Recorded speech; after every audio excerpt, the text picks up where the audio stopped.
think this TV is too loud. Hold on one second.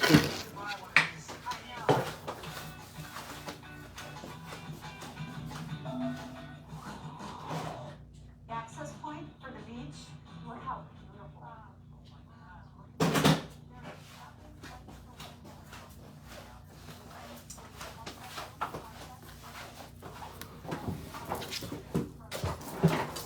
All right.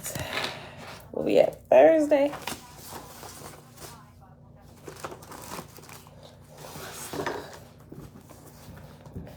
Happy Thursday, beautiful people. Happy Thursday. It is May the 19th, 2022.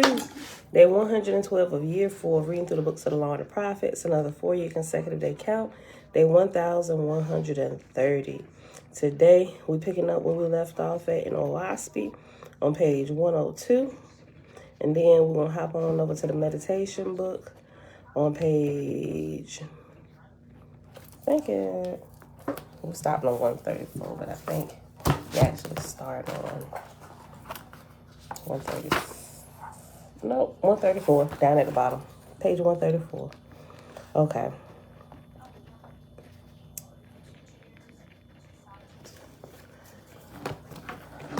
All right, y'all, so let's get started here. Father, we thank you for another day, being able to come and seek truth together. All right, y'all. So we stopped at chapter 6 in OAHSPE. Just going to get right to it. We're in the book of Apollo, son of Jehovah. Belinda Brown. Blissful rising, auntie. Shalom. Jehovah spake in the light of the throne of Gal, saying, My son, thou hast set the temples of earth wisely, and thy 10,000 lords have the voice of thy creator. But behold, this dawn of Dan hath but 5 years and 200 days. The 5 years are already gone. Call together thy Ethereal hosts, and they shall report to thee who shall be the successors to thee and thy lords. I answered, saying, Thy will be done, O Father. So I sent messengers around about the world, repeating what Jehovah had commanded. And I added also, when the time of Dan is completed, behold, my host shall assemble in Gal, from whence we shall ascend to our Ethereal worlds. Let my messengers invite all the people in all the kingdoms of atmosphere to be present. And these things were done. Now, of the 10,000 kingdoms of the lords of heaven and earth of that day, many of them held their places within the corporal temples of worship, having spiritual thrones within them, where the hosts of angels assembled to counsel on the affairs of mortals, and to advise them through the prophets and seers. Neither was there a temple in all the world for consulting the spirits and gods, but what was usurped by many Ethereal hosts, so that when kings or queens came to consult the oracle on matters of war or personal aggrandizement, my hosts answered them not to their own profit, but with the voice of Jehovah. Mom, shalom. Audrey, shalom. So it turned out that when the chief false gods and false lords were driven out of the corporal temples, they lost interest in mortal affairs. And when I classified them and made new kingdoms in the lower heaven for them, and I classified them and made new kingdoms in the lower heaven for them, forming them into confederacies. And they too became earnest workers to establish themselves in harmony, symmetry, and music. And at the end of the time of dawn, there was not one false god nor false lord in atmosphere. Uncle JP, shalom. Joanne, shalom, sis. It's been a while. Okay, y'all. So after the time of dawn, there's a reference number 2, and it simply says down here, High Dan. So they call it High Dan or dawn. Okay. At the end of the time of dawn, there was not one false god nor false lord in atmosphere. Chapter 7. Apollo said, Hear the decrees of Jehovah, O ye gods and lords. I, his son, God of 3 worlds, speak. And my speech lieth the wisdom of time, the evidence of 50,000 years. There is a great matter, O ye gods. Answer it, O ye lords of heaven and earth. A child learneth from that which is around about. A man learneth from that which is around about. A God and a Lord learn from that which is around about. Neither can they acquire anything more forever, Jehovah said. I have decreed the breaking up of old foundations. In new creations I provide food for the souls of gods and men. Apollo said, to condense and to expand and to condense. Is this all? Who shall fashion a corporal world by compressing ether, or by standing still expand his own soul? How long will they be entailed with idle desires and self-ease and self-glory? Jehovah saith, when the lower heaven turneth into itself, it soon turneth downward also, and its cast moldeth the earth born. Look to it, O my sons and daughters, that ye preserve the high estate of heaven. Apollo said, to be a god is not all. To be a lord is not all. Ye shall forever invent new stratagems in Jehovah's kingdoms.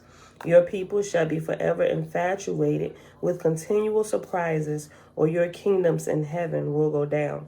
Jehovah said, behold, I created man, and if he rests constantly, disease shall seize on all his life parts. The kingdoms of men on earth that lack aspiration for the people shall bring destruction.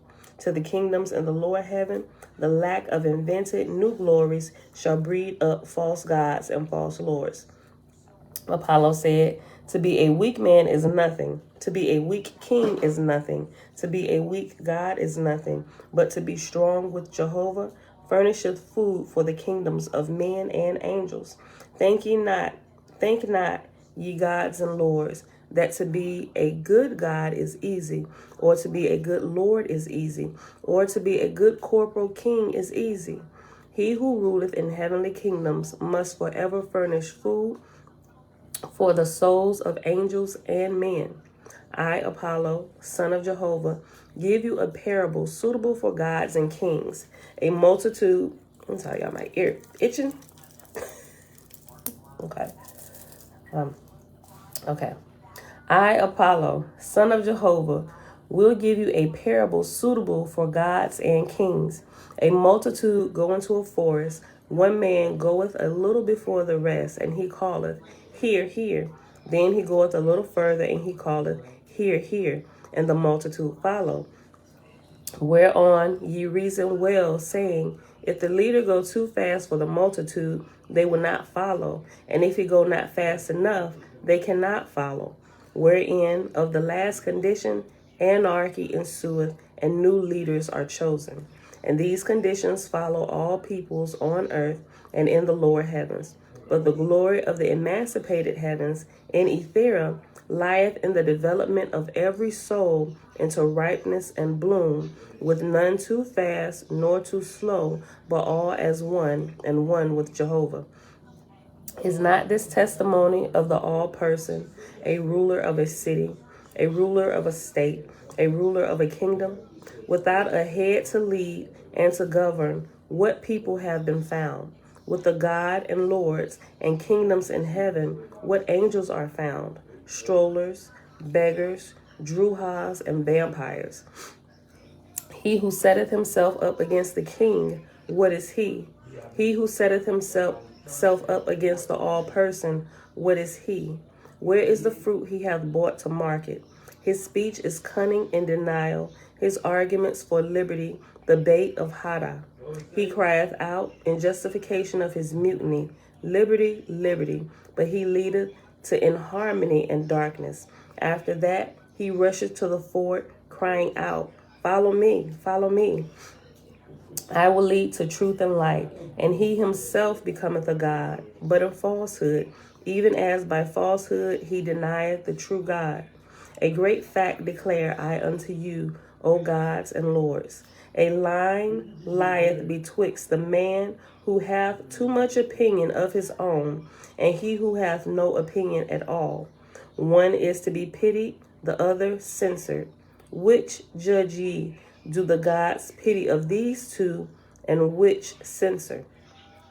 None could answer Apollo, so he spake further, saying, Pity ye him who have too much opinion of his own, for of all men he standeth the farthest from Jehovah. But the wise man and wise angel follow the median line betwixt the two. Herein lieth the harmony of a man's soul. Chapter 8. That was good. Apollo, son of Jehovah, said, In Jehovah's name speak I, Apollo, God of Ethera. Hear me, O ye gods and lords. The power of the Father resteth in my soul. My words are of wisdom. And after of is reference 3, and reference 3 also says all. So my words are all wisdom is what it would say with the reference word.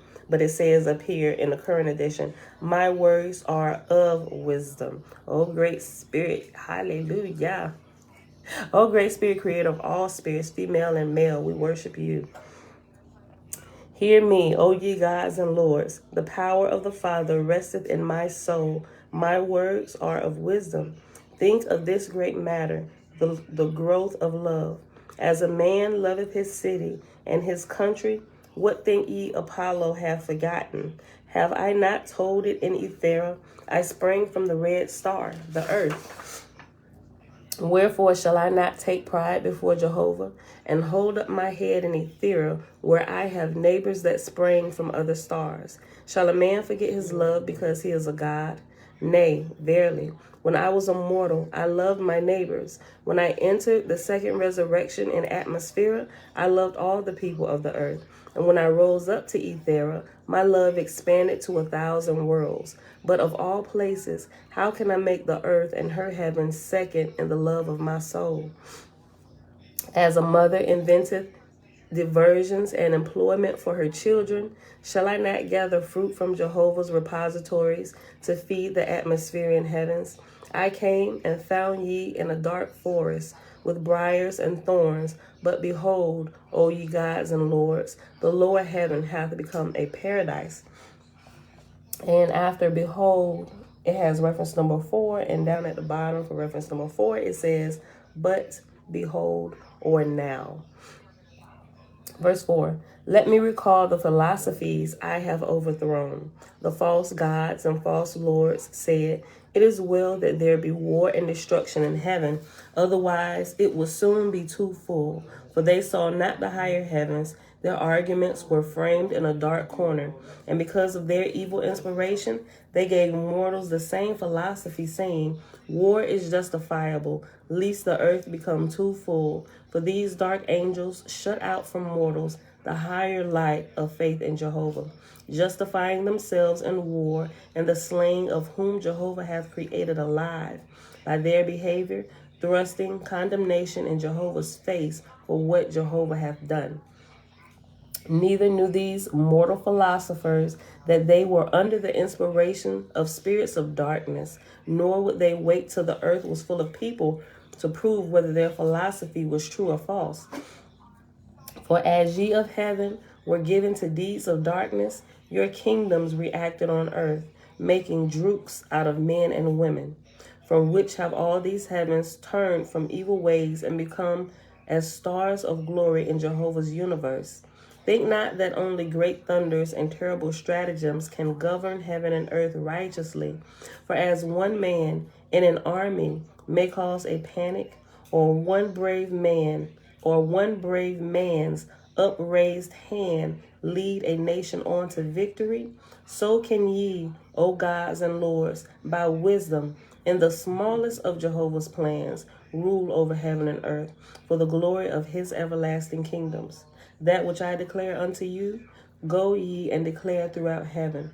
For the fruit of your teaching shall enrich the earth people through their guardian spirits, and they shall likewise go about preaching amongst themselves.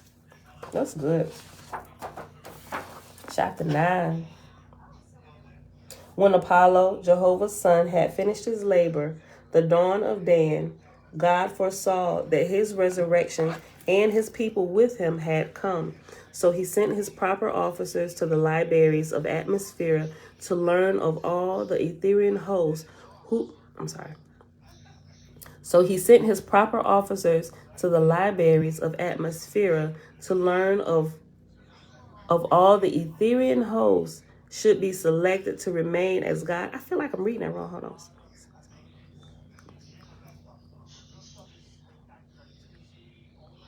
Oh, I did. I was switching words around. Okay. I knew that didn't sound quite right. All right. So he sent his proper officers to the libraries of atmosphere to learn who of all the Etherian hosts should be selected to remain as God and who as lords for the next 400 years. Robin, shalom, sis. In 20 days, the examiners returned and came before the throne of God and the council of Gal. Zadok, chief speaker, said, "By the grace of Jehovah, Creator, we stand before thee, God of heaven and earth.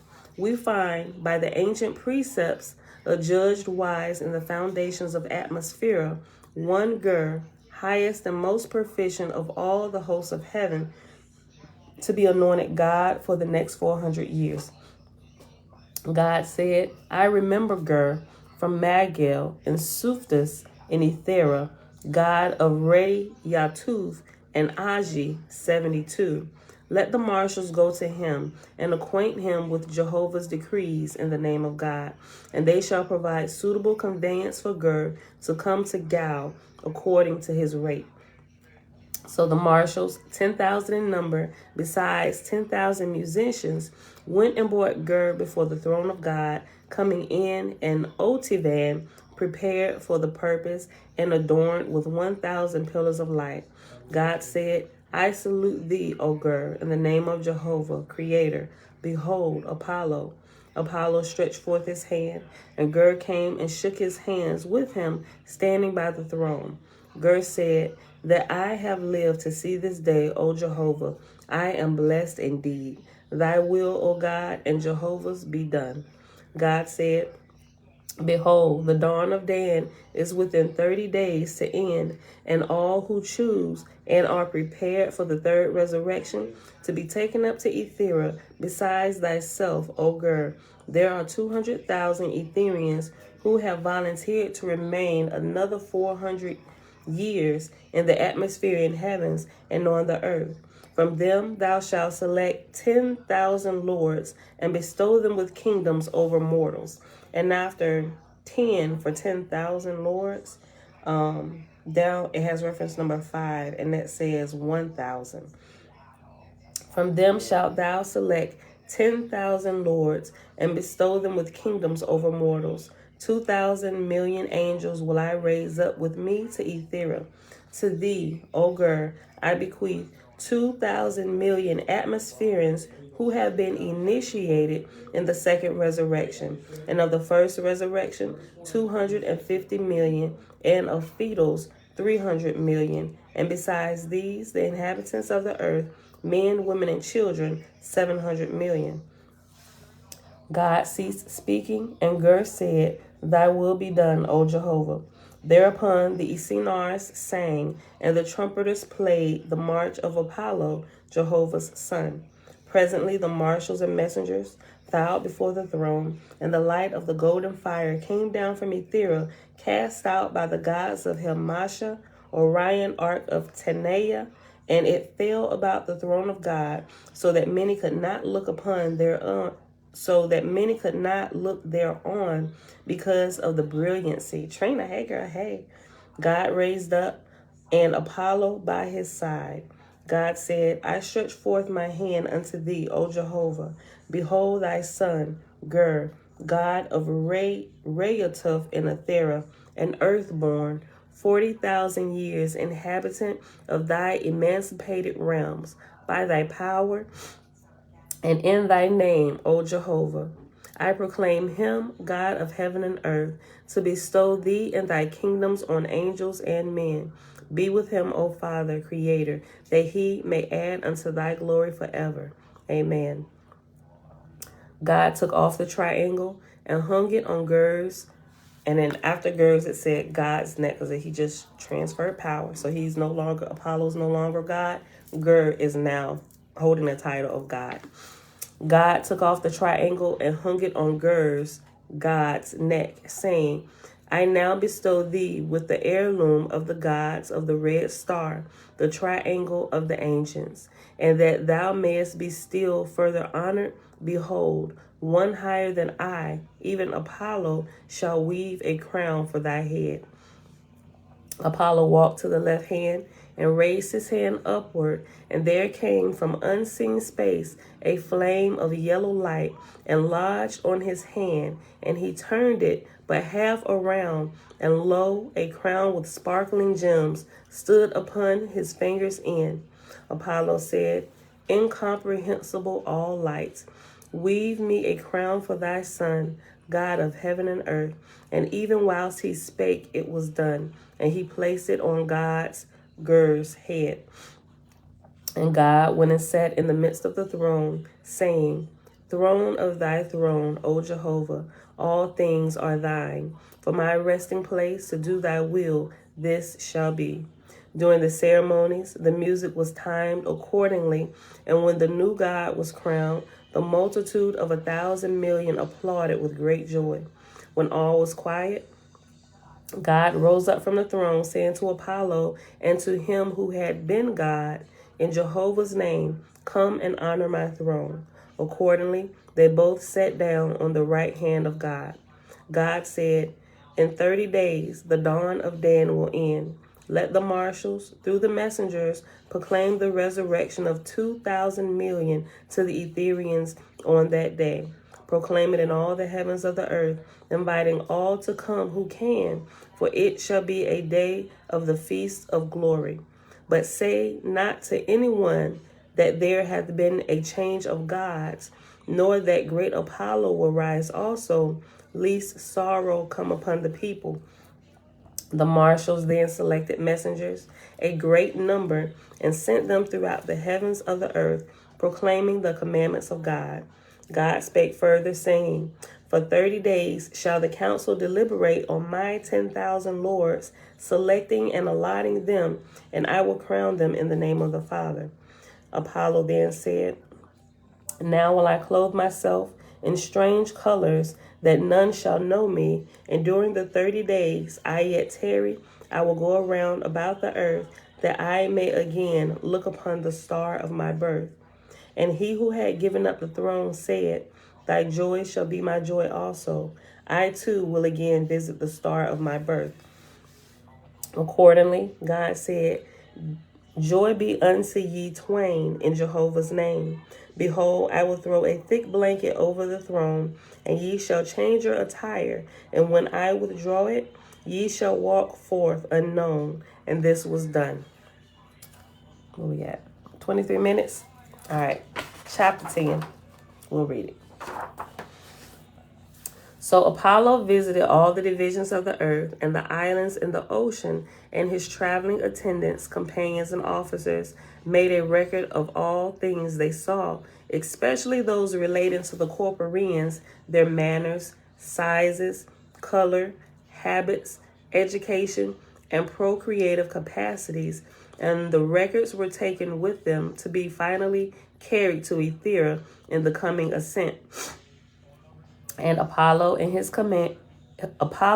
companions then visited Atmosphere, making like observations of the people in the first and second resurrections, recording the number and kind of nurseries, hospitals, factories, schools, and colleges, together with the ASAFs, teachers, physicians, nurses, and so on.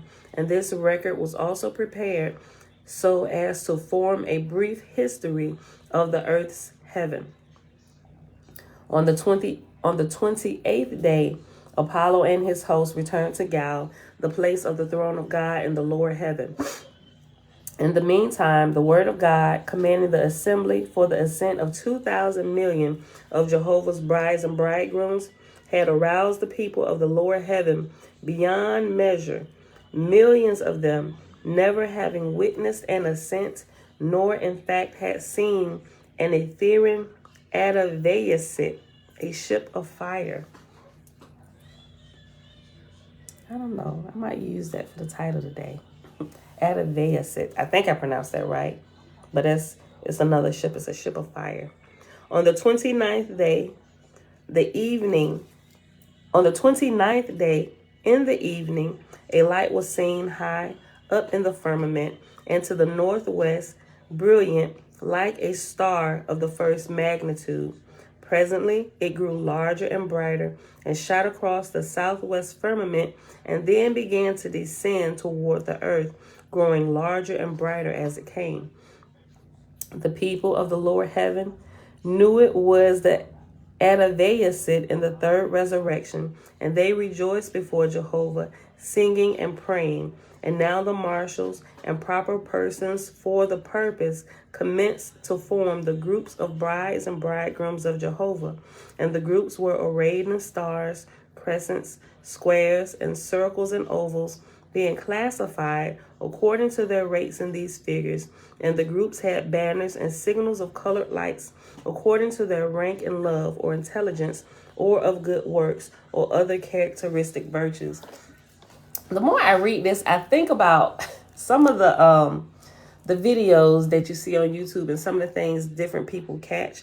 And I often wonder, like, sometimes a lot of people call them like conspiracy theorists and everything, but they really have a lot of followers, because it's like things of the unknown. Not only is it also scary, but it's also really intriguing, and you gather a lot of followers too, because like, what is this? Is it the government? Is it Project Bluebeam? Some people even entitle it as is shenanigans from Planet Hell. Like all of these different things. I'm like, this is interesting.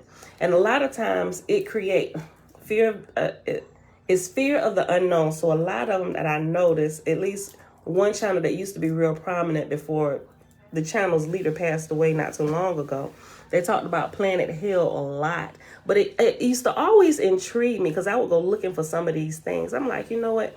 People just label stuff real scary that they really don't have a clue about, So it's really interesting, a lot of this stuff. When I think about some of the things that we look at from our perspective here down on earth, because some of us down here really aren't as in tune as what we think we are. Jan Grand Rising. And it's really complete ignorance of the heavens that reside above us and all around us. So we just make up stuff, especially if there's like no better explanation out there. And with the government hiding stuff, it's like you gotta kind of, when you're not really tapped in for real, you just kind of making your own best guess, right? And then some channels, after they make their own best guess, as they begin to accumulate followers and stuff, and they realize this is the hidden thing, this is what people want to hear about, they just go overboard with these videos that are, to me now, seem completely foolish, right? I'm just like, man. It's just like some years ago, I had this book. I forget the name of the book, but it's one of those books to where, you know how it tells you about different inventions over the years. And no, I'm sorry. Well, yeah, it had some of those, but it was called like Crazy Laws that were well, you know exactly who I'm talking about. Okay, but it was a book. It was called like Crazy Laws that are actually something like that were actually put in place that people actually follow. Like, oh my gosh, I don't know where that book is. That book was so hilarious, but I looked up some of this stuff, and there were actual laws that states actually had in place. Like one of the laws was that if you beat your wife, you can't beat her out in public after 6 p.m. And I'm like, what the crap? First of all, you approve of them beating their wives. I take a major issue with that, beating on anybody. And then it was another one where it showed you when bathtubs were first invented, people called them of the devil. I'm like, boy, I tell you, because the book really made a good point, but these were like actual laws and the way people thought. You can even like watch on movies like cavemen and women and stuff. And when somebody a little more civilized comes into the camp of cave people where they haven't seen something before, it's like, ooh, what is that? And everybody run and hide because we don't know what it is, or they see fire. It's the body reacting to the unknown because the body is trying to preserve itself. It's trying to preserve its life because we don't know. So we have to be extra careful to make sure that we stay alive, right? You can still see it. We've become a little more we become a little more civilized, but we still act just as foolish about things we have no knowledge about whatsoever, right? It's like, oh my God, you know, you see it, it's blatant in the church, you know, it's the devil, stay away from it. Don't you say it out loud, like all that stuff. And sometimes you just sit back and you just gotta giggle, you know, and it's like, and it's just like us waking up from this strong delusion, you know, thinking we're gonna be demon possessed at every turn if we go check something out. Like, at least understand what you believe and why you believe it, not just because somebody else told you to. Ain't no harm in this. It's really just a bottle of water. It'll give you life if you drink it, you know. It's crazy. But as I read through this and I think about some things and I think about all the videos uploaded to YouTube, and some of them just got to sit back and giggle. But it really is kind of disheartening to look at all the followers and that, and there's no disrespect to anybody, but it seems like they're just as ignorant as their leader. And then you have people coming and asking questions about different things. Well, where do you get this from? And it seemed like at a certain point with a certain channel, I used to ask a lot of questions and it would just be ignored because I would ask, like, can you show me where you got this from? Because you ain't gonna run me off the cliff with y'all craziness. Let me look into this myself before I share this with anybody else. And it's like, they would never answer the question, even send them private emails and stuff. But they respond to the craziness, though, and the foolish stuff. I'm like, something is wrong with this. Until I began searching, I completely just like, forget that channel. I'm going to just go looking for other stuff. And what happened was, as I started waking up a little bit more and I started coming across Dr. Stephen Greer. And it was I didn't find any of that stuff until I started coming across Dr. Stephen Greer, right? And then some of the things that he had shown and he was explaining what it was. I'm like, oh, wait a minute. I seen this. Wait a minute. This is that exact video I was asking such and such about that they completely ignored me on. And I started finding out. So they started taking little clips. I realized that channel was taking little clips from certain things and it was being taken out of context on a major level. And it's like a whole community of people. Now I'm just like, wait a minute. I'm like, now did this person know? I was like, you know what? If they came across this, they had to have known that what they went back and did was completely out of context, getting his followers riled up about something that he know is not true. And that kind of made me mad. I didn't say anything about it, but I'm like, Father, wake your people up. I was like, because it seems to me now that this particular leader is doing this on purpose. Not with all of their videos, but with a lot of them that I actually found the source of where it was taken from. And then going back and looking to see what it was, unless that person got it from somebody else that took it out of context and they got it from an out of context place and just kind of repeated it on their channel. That's the only way I can see you innocent, but ignorantly innocent, you know. But I tend to believe, based on a little bit more, that this particular person didn't get it in a misconstrued manner. This person actually got it from its proper context and then went back to their channel and misconstrued it. And I'm just like, this is terrible. And it's like you go and it's like the people that followed that channel, they were, I ain't gonna say it was under that person's spell, but it really made my heart really sad at what I saw was being done, right? And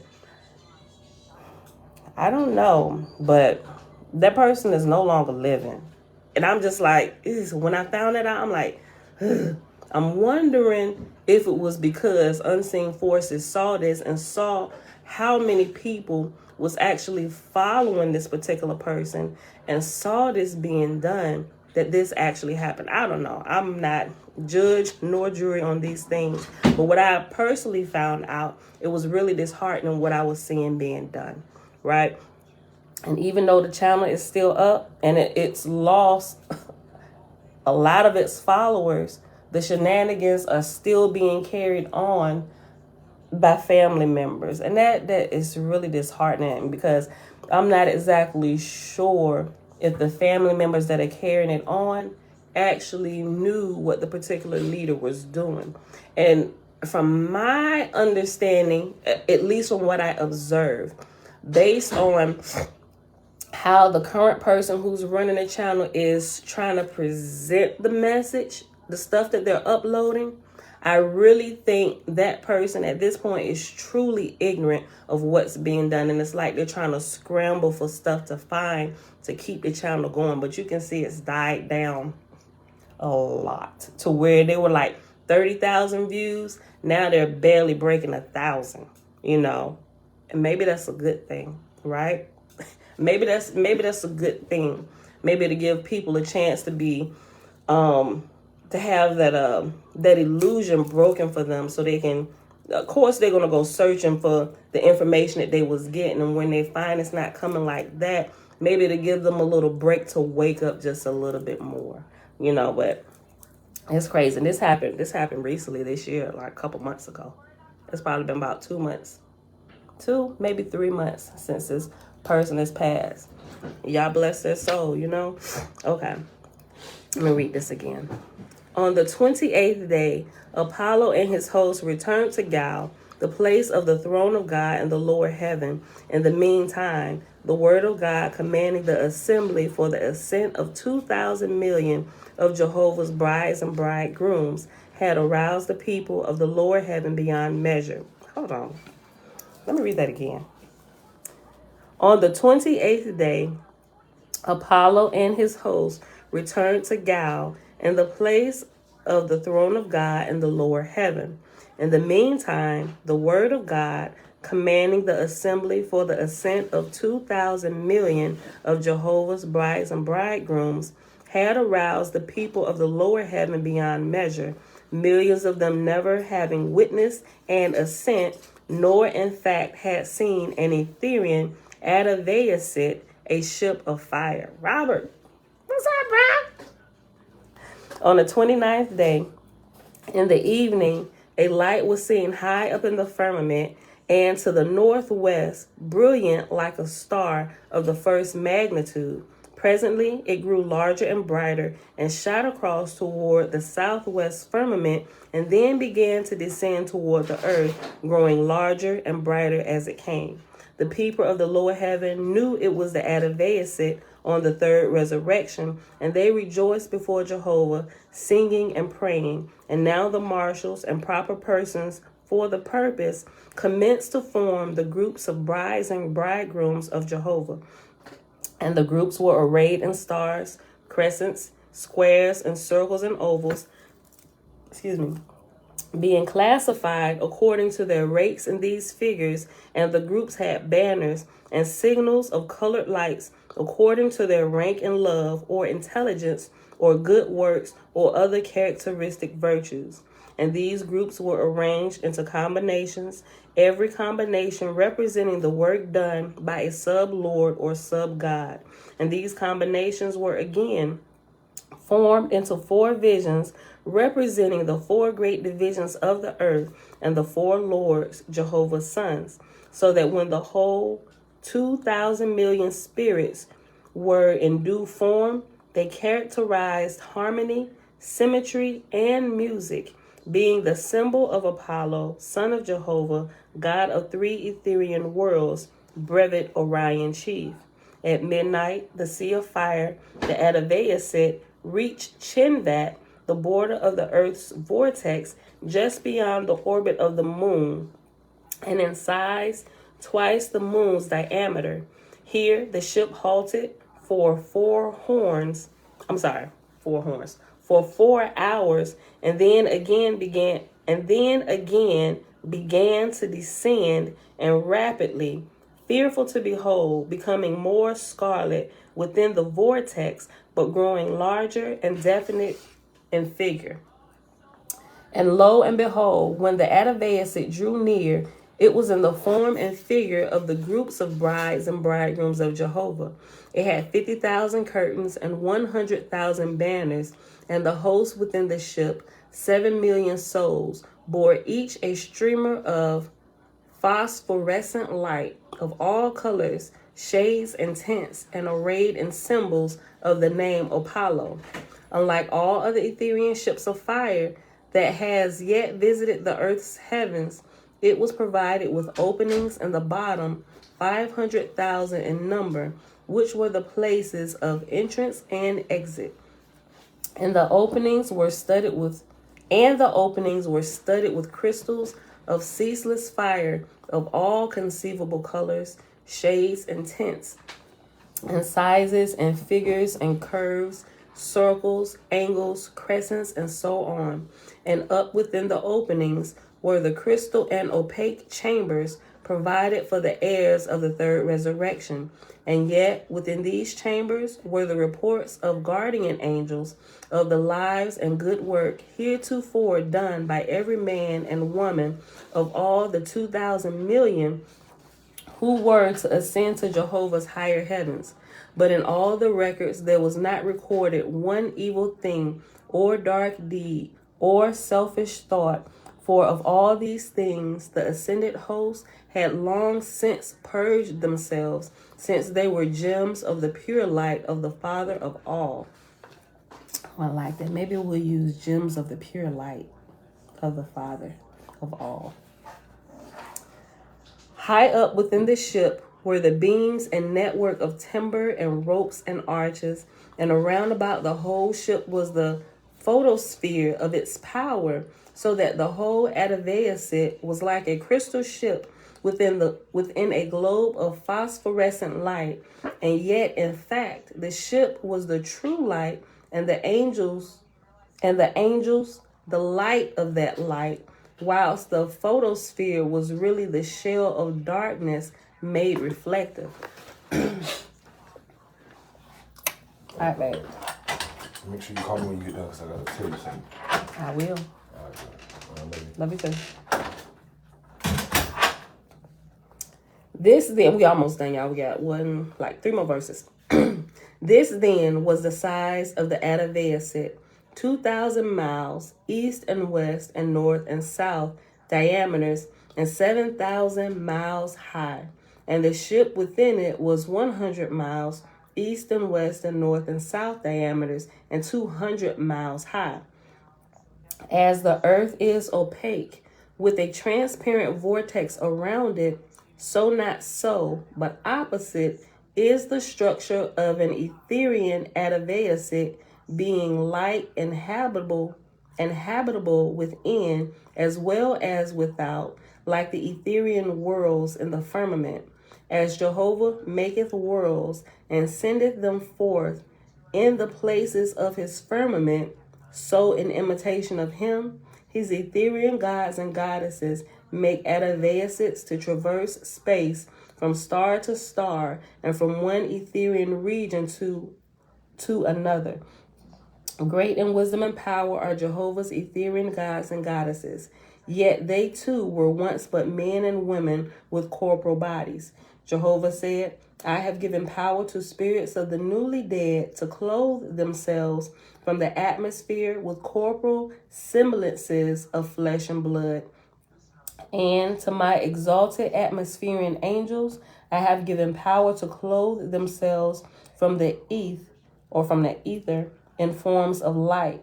But to my exalted Etherian angels, I have given power to clothe their hosts with ships of fire and Otivans and Adavaysits.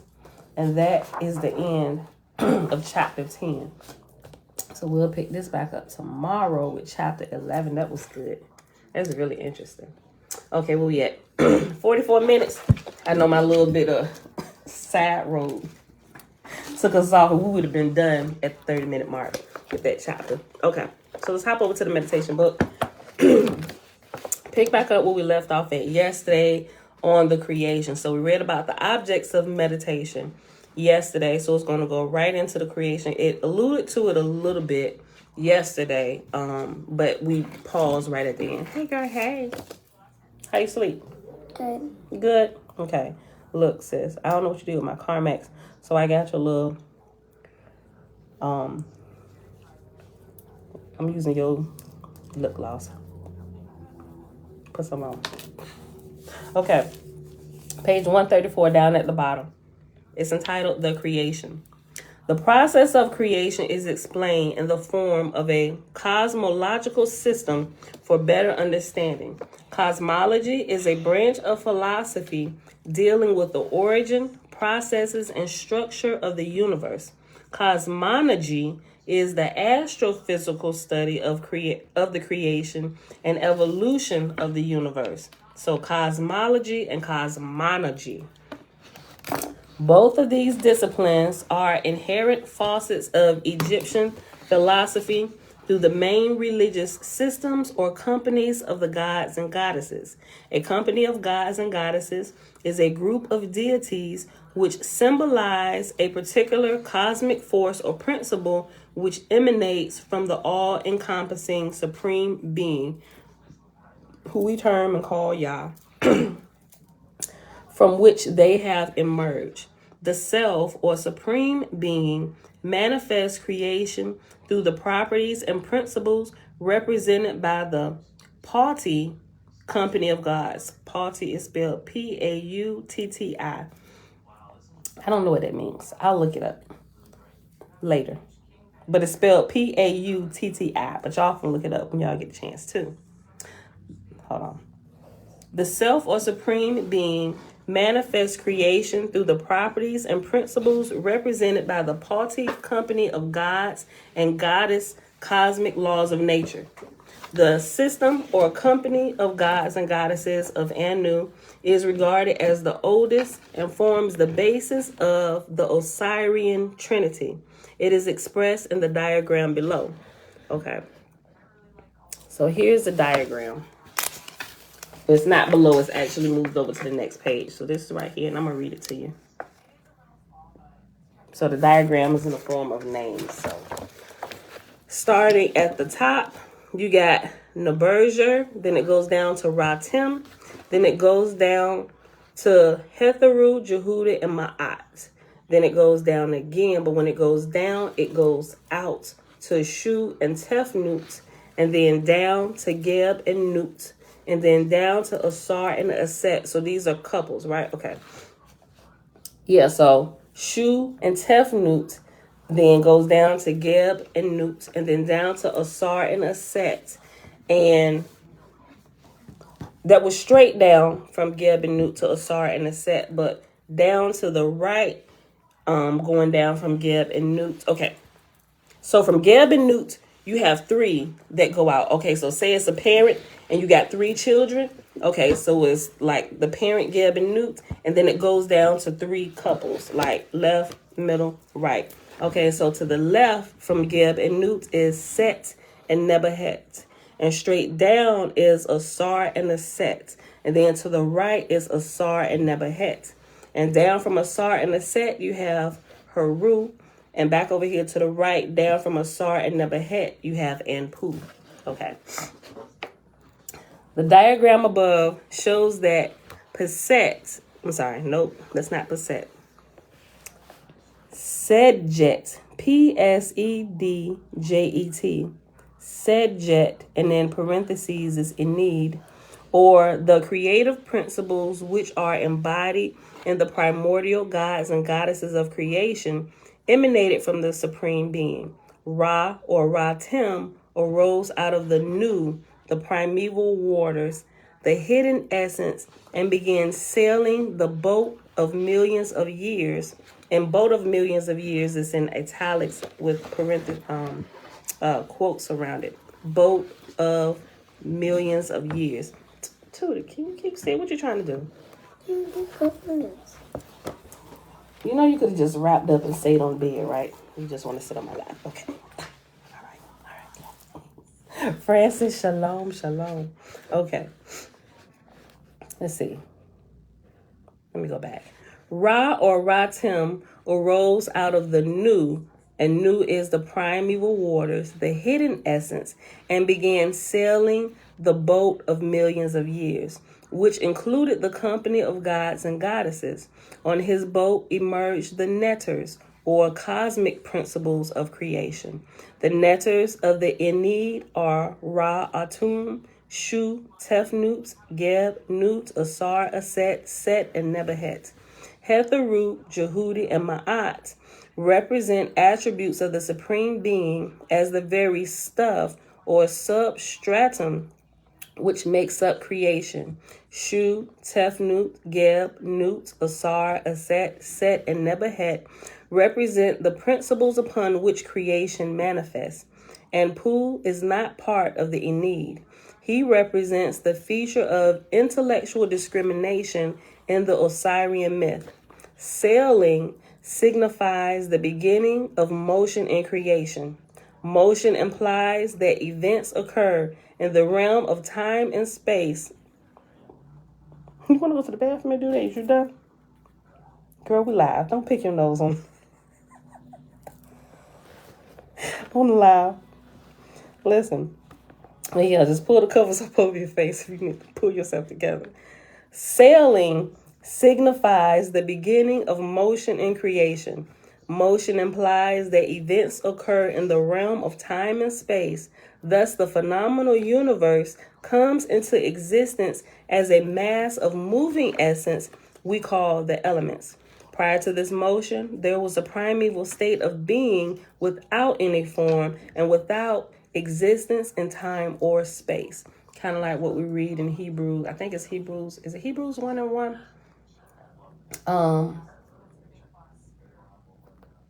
Well, you can go. Actually, you can just say Genesis.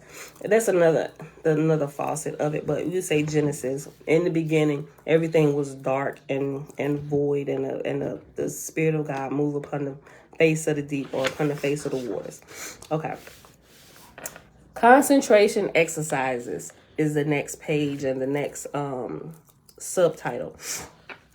On the following pages and throughout this volume, we have provided several images based on the ancient Egyptian myth presented in this volume. Mythology is a language which is relating you back to your innermost reality, the higher self within.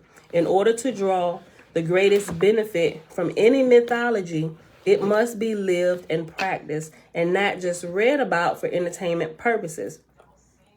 Same thing with Christianity. If they're not even taught what the myth represents, they get caught up in the stories and this story was real and they start fighting over the characters and stuff. It's like you're missing the whole point of everything. I'm gonna read this again. Mythology is a language which is relating you back to your innermost reality, the higher self within, or the God within. In order to draw the greatest benefit from mythology, it must be lived and practiced and not just read about for entertainment purposes. The images may be used for concentration and meditation exercises as follows. Prior to your practice of formal meditation, sit quietly and stare at a picture or a statue of a deity.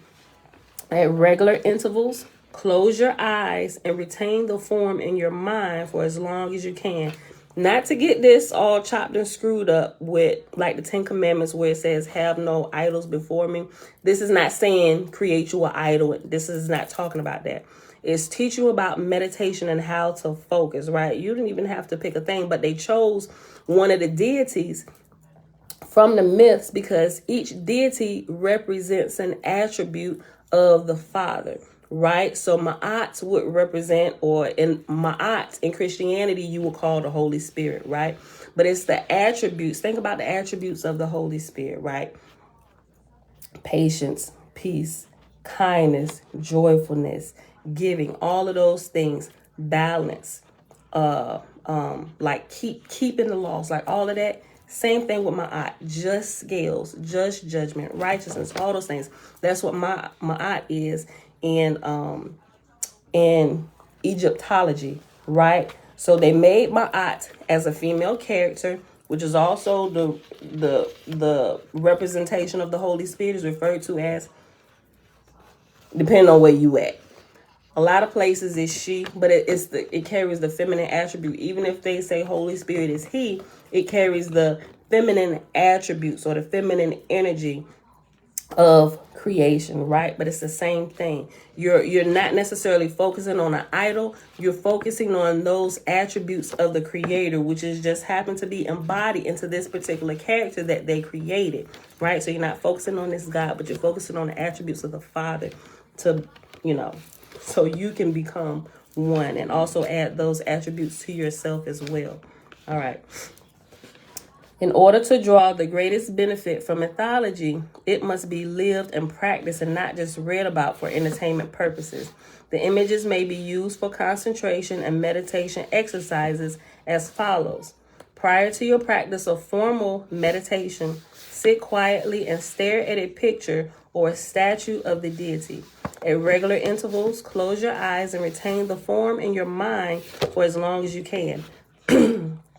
Open your eyes when your vision fades and repeat the exercise. You may also practice visualizing the image while recalling the attributes as described in the myth. See these attributes and facets as your own life and see how you too are experiencing the trials and tribulations of the characters as well as their triumphs and growth into spiritual awareness. Okay, so here's a little chart. Where a diagram, and I'm gonna show it to you, but I'm gonna read it first. It says above, the supreme being Neburcher manifests as various gods and goddesses as well as human beings, nature, and the elements. Thus from the one arise many. However, all objects in reality, however, all objects are in reality a reflection of the one. Since a reflection is not real, only the one is real. Therefore, even though there appears to be multiplicity and duality in creation, these are only illusions based on human ignorance. All is one and one is God. Hop up for a second. Let me show this. And here's a diagram, and this is where we'll pause. Right here, right?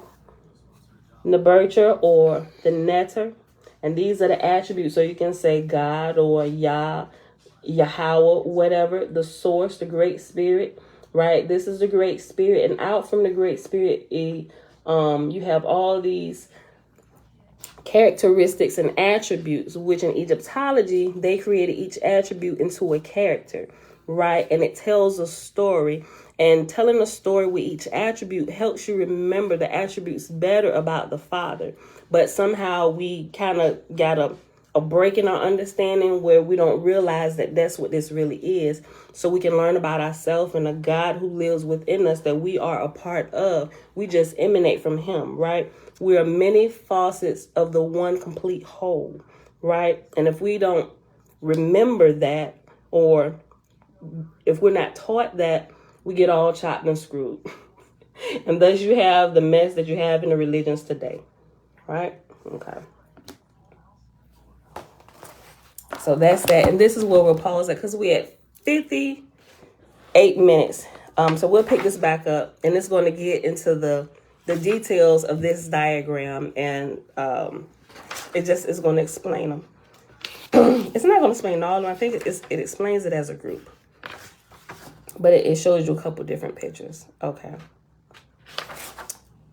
Oh, yeah. Yeah, we'll pause right here. I've actually read, I'll show you this chart again. We actually read through this chart one time before, all the characters or all the attributes of Yah or the netter. This is the netter, like the supreme being. Then you have the netteru, or all the attributes of the creator down here, which are embodied as characters and they have different names. I actually read through this earlier on in the book. We went through the chart because it had the same chart up there, but it shows it again, and it's going to give you a little bit more of a breakdown on the next couple pages. But we'll get into that part tomorrow. We'll go ahead and stop on time today. So I hope you all enjoyed the reading from here today and a lesson from here today. I hope it's actually making you a little more enlightened, helping you to, I don't know, hopefully it's enriching your devotional, your study and meditation time as you grow closer to the Father, right? I hope it's helping to break up all of the misguidings and misteachings that we've all received over the years, and help us kind of align our path back a little bit more straighter. Yes, babe. I can see Nani. I know. Help us align our path to make it a little more straighter than it has been, right? Yeah, catch the replay, Lorette. Okay, so let me put my page number here. But a lot of the stuff, sometimes I even get information overload, right? And sometimes I'll read over something and it has to just sit and meditate, and I have to think about it. And then as I grow, as it has had time to kind of like take root, and sometimes if I don't get it right away, I need other information. But as that other information comes in, it begins to connect back to the other pieces that I have, and boom, then the lights come on. So don't cut me off too early, right? I'm trying to help y'all see the bigger picture, and I'm still learning along the way. Like I like what the book of the Raw Contact say. It says teach, learn, right? Because you're not just a teacher, you're learning while you're teaching, right? So it's like we all are teach learners, or learn, teach, whatever, right? When you learn something, you really get it when you begin to teach it or share it with others, because it's re-emphasized in you. And then by getting with other people who can give their input and ask questions, it brings a little bit more enlightenment maybe to something that you didn't quite understand about it. You get different points of views, different avenues. So it's good that we learn together. All right, y'all. So with that being said, it is Thursday, May the 19th, 2022, day 112 of year 4 of reading through the books of the Law and the Prophets, and of the 4-year consecutive day count, day 1130. We read the OAHSPE, and we started on page 102, and I opened up and still didn't write the page number down. We started on page 102, and we paused on page 106. Girl, what that spray? Well, it's not spray. It is a spray. It's a spray for your locks. It's called Wet Rose. And then we read the meditation book pages, because I read it and I was there when you got it. Page 134 through 136. All right, y'all. Excuse me. And we will pick this back up tomorrow. So with that being said, I hope you guys have a wonderful day today. It's almost Friday. It's almost the weekend for most of us. Some people still got to work on the weekend. And if you do, may y'all bless you. May you rest on your days that you do have off. All right, y'all. So with that being said, I love y'all. I'll see y'all back here bright and early tomorrow morning, 7:15 a.m. Eastern Standard Time. Bruce. Oh, you can't even see that. You got this in the white pool. Yeah, you rest. And while she's trying to figure this out, I got some more information about some more information, some little clips on like the sex magic and how the sex energy actually helps. I'll talk about it later.